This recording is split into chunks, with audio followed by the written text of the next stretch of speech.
দর্শক আসসালামু আলাইকুম। আমি শহীদুল ইসলাম সজল, আমার টিকটক চ্যানেলের পক্ষ থেকে আপনাদেরকে স্বাগত জানাচ্ছি।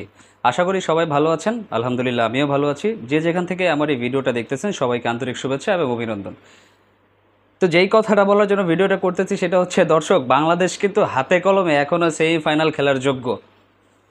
সেটা কিভাবে আমাদের অনেকের মনে প্রশ্ন আসতে পারে, যেটা কারণ লাস্ট দুইটা ম্যাচ আমরা যেভাবে হারছি, তারপরেও যে আমাদের আমাদের মুখে আসলে বাংলাদেশ সেমিফাইনাল খেলবে সেটা যে আমরা বলতেছি বা বলতে চাই, এটা আসলে কোন ইয়েতে বলি? সব কথা হচ্ছে ভাই, বাঙালি তো স্বপ্নবাজ। আমরা সমালোচনা করব, আমরা কথা বলবো, কিন্তু দিন শেষে যদি ছোট থেকে ছোট কোনো সুযোগ থাকে বাংলাদেশ টিমের জন্য কোয়ালিফাই করার সেমিফাইনালে, সেটা নিয়েই আমরা ডিসকাস করব। ওই যে একটা কথা বললাম না, আমরা স্বপ্নবাজ। আসেন আসলে দেখি, এই স্বপ্ন পূরণ করতে হলে বা এই স্বপ্ন পূরণ হতে হলে মহান আল্লাহ তাআলার অনেক বেশি সহায় থাকতে হবে বাংলাদেশের প্রতি। আর সেটা কিভাবে, সেই জিনিসটাই একটু আলোচনা করি। তো দর্শক, সুপার এইটের গ্রুপ ওয়ানের যে স্টেজ বা গ্রুপ ওয়ানের যে কনসিকিউশনটা দেখা যাচ্ছে, সেটা হচ্ছে team India back to back দুইটা ম্যাচ জয় লাভ করে তারা কিন্তু কোয়ালিফাই হয়ে গেছে। সেইখানে খেলাটা জমায়ে তুলছে হচ্ছে আফগানিস্তান।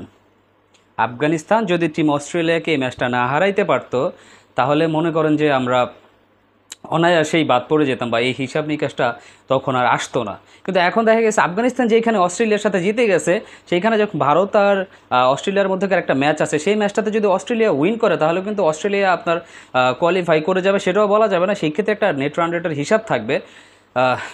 যদি আফগানিস্তান বাংলাদেশকে হারাইতে পারে তাহলে।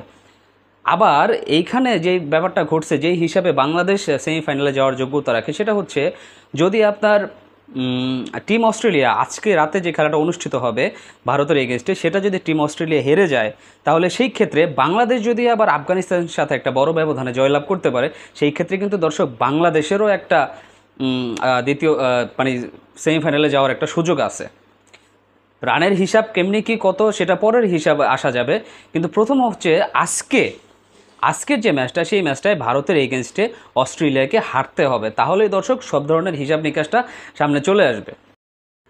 তো দর্শক, যেই কথাটা বলছিলাম যে সেই হিসাব নিকাশে যাইতে হইলে আজকে রাতে ভারতের এগেনস্টে অস্ট্রেলিয়াকে ম্যাচটা অবশ্যইভাবে হারতে হবে। আর যে ফর্ম লাস্ট যে টি-20 ম্যাচগুলো খেলছে ইন্ডিয়া ভারতের মাঝখানে যে ম্যাচগুলো অনুষ্ঠিত হয়েছে, সেই ম্যাচগুলোতে আপনার বেশিরভাগ ম্যাচগুলোতেই কিন্তু ভারত জিতছে। আর ভারতের যে ব্যাটসম্যানগুলো যে ফর্ম, বাংলাদেশের সাথে খেলে যে ফর্মে তারা কামব্যাক করছে, বিরাট কোহলি, রোহিত শর্মা, ইভেন হার্দিক পান্ডিয়া, যে ফর্মেটাতে তারা ব্যাক করছে, তাতে করে অস্ট্রেলিয়ার জন্য ম্যাচটা জেতা খুব একটা কষ্টকর হয়ে যাবে।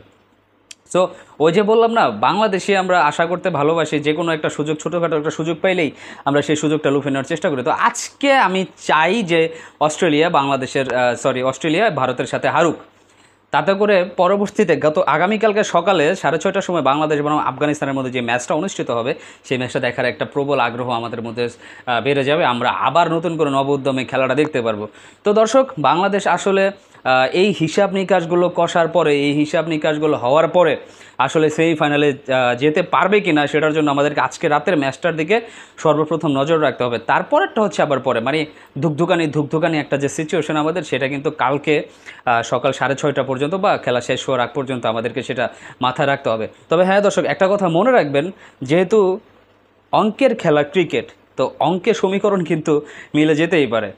তো আপনাদের কি মনে হয় দর্শক, বাংলাদেশ আজকে অস্ট্রেলিয়া কি ভারতের এগেনস্টে হারবে কিনা বা জিতবে কিনা, বা বাংলাদেশ কি আসলে সেমিফাইনালে যেতে পারবে কিনা সামহাও? হ্যাঁ, সেটা কমেন্টস করে আমাকে জানাবেন। আপনাদের কমেন্টসের অপেক্ষায় রইলাম। সবাই ভালো থাকবেন, সুস্থ থাকবেন। আসসালামু আলাইকুম।